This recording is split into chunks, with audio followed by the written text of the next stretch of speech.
Good evening friends. अभी मुझे खबर आ रहा है कि चुराईबारी में घंटे घंटे से हमारे लोग इंतज़ार कर रहे हैं, उनको अंदर आने में प्रॉब्लम हो रहा है।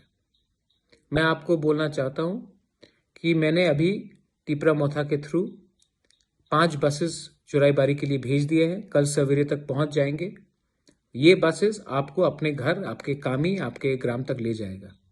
आपको अपने पॉकेट से 1 रुपया खर्चा नहीं करना पड़ेगा। टिपरा मोथा इसके लिए पूरा पेमेंट कर रहा है।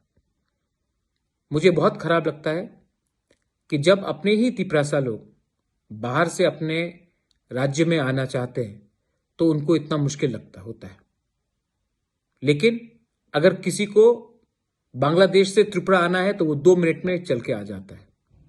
ये हमारा परिस्थिति है 70 साल से कि कोई दूसरे देश से हमारा राज्य में ऐसी चल के आ जाता है, लेकिन हमारे तिपरासा लोग जो बाहर में फंसे हुए हैं, जब उनको स्टेट में वापस आना पड़ता है तो उनको इतना कष्ट होता है। लेकिन ये सच बात है और ये सच बात से कोई मुकर नहीं सकता। आज अगर कोई तिपरासा यूथ को नौकरी चाहिए तो वो बैंगलोर जाएगा, केरला जाएगा, हरियाणा जाएगा, दिल्ली, तमिलनाडु, गोवा, पंजाब, पश्चिम बंगाल। लेकिन त्रिपुरा में 70 साल में हम लोग ने को एक